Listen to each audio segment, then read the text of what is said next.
Et nous revoilà donc sur le plateau de la Web TV de Salon CE, le rendez-vous des comités d'entreprise.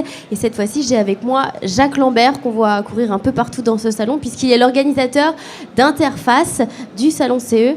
Alors bonjour Jacques. Bonjour. Alors pour commencer déjà, expliquez-nous en quoi ça consiste d'organiser les interfaces. Qu'est-ce que c'est? Pouvez-vous nous en dire plus? Interface, c'est l'autre espace événementiel de Salon CE. C'est un espace sur lequel on organise des débats et des rencontres autour de sujets d'actualité ou des sujets de prospective. D'accord. Hier matin, par exemple, on avait un débat sur le Grand Paris et ce que va devenir Paris demain, puisqu'il y a un grand projet là, donc, et ses implications sur les bassins d'emploi, les réseaux de transport, l'urbanisation, l'habitat, etc.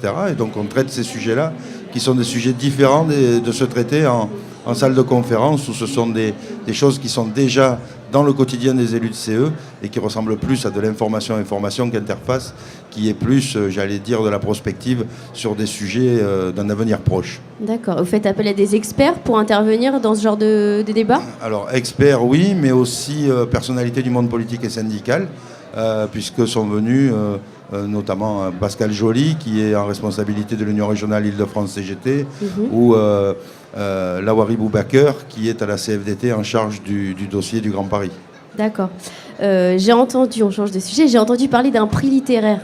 Est-ce que vous pouvez m'en dire plus? Oui, nous avons été partenaires du Toit Citoyen qui a organisé cette année un prix littéraire traitant du monde du travail.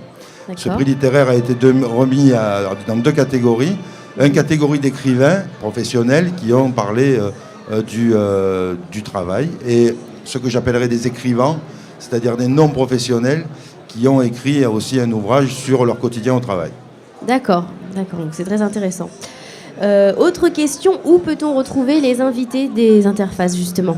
Eh bien, grâce à vous, quelque part sur Internet, puisque sur le plateau de la Web TV Salon CE, on a interviewé, vous et moi avons interviewé les personnalités qui y sont passées, par exemple Jean-Frédéric Poisson, ou Jean Roux, ou Bernard Van Crenest, Maxime Grémetz, tous ceux qui sont venus, on peut les retrouver sur YouTube et Dailymotion, puisque toutes ces vidéos sont mises en ligne, et on les retrouvera bientôt sur salonce.com.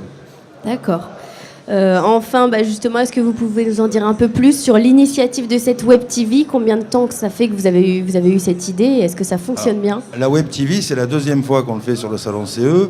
C'est une manière de prolonger l'existence des événements du Salon dans les entreprises ou au domicile des élus et mandatés qui viennent sur le Salon, en revoyant ou en découvrant ce qui a pu se passer pendant les 3 jours du Salon CE Paris.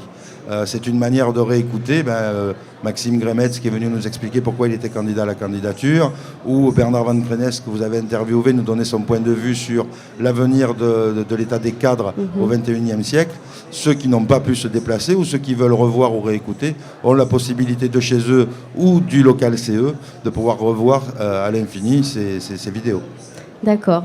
Eh bien, écoutez, merci beaucoup Jacques Lambert. Est-ce que vous avez un mot de la fin pour conclure? À bientôt sur la Web Télé Salon CE. Rendez-vous l'année prochaine, c'est ça? Le prochain rendez-vous, ce sera quand? C'est 13, 14, 15 septembre. D'accord. Ici au CNIT à la Défense et sur la Web Télé Salon CE. D'accord. Eh bien, écoutez, c'est noté. Merci beaucoup. Quant à moi, je vous retrouve dans quelques instants pour procéder au tirage au sort du stand PSG. À tout à l'heure.